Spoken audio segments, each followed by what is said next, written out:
we're going. Hi, Scott Orlin with CINEMA-Magazin. The new film is called The King, and I'm here with, not only is he an actor in the movie, a writer of the film, but a producer, all-encompassing Joel Edgerton. So congratulations. Thank you.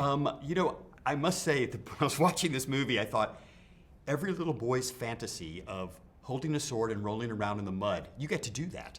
Oh, absolutely. And paid. Yeah, I haven't been paid yet. No, it's true. I mean, look, I remember years ago, it was 2003, I was in King Arthur, and I got to ride a horse and carry a sword, and I was like, if I could only get 10-year-old Joel and go back in time and bring him in and just go, look at what we're doing, dude. You know, it's a dream come true.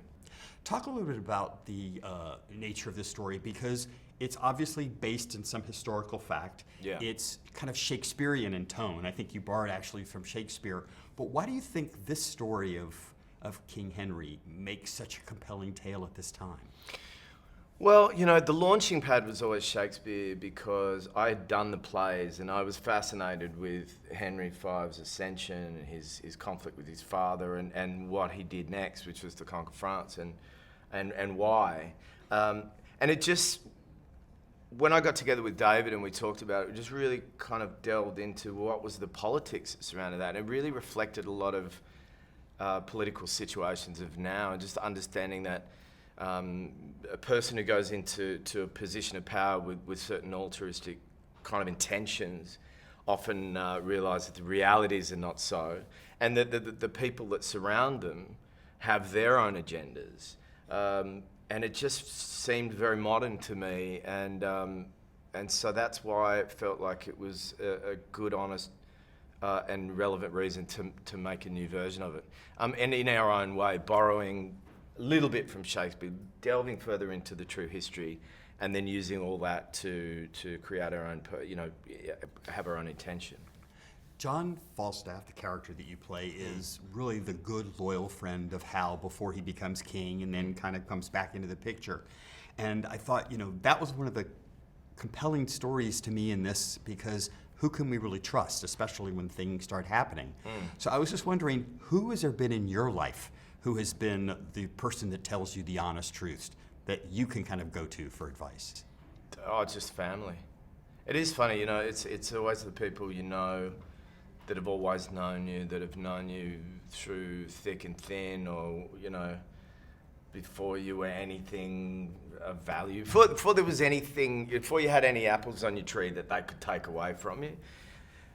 They're the people you can trust, and I can always trust my family. I have a good relationship with them, my brother in particular, you know, old friends and family.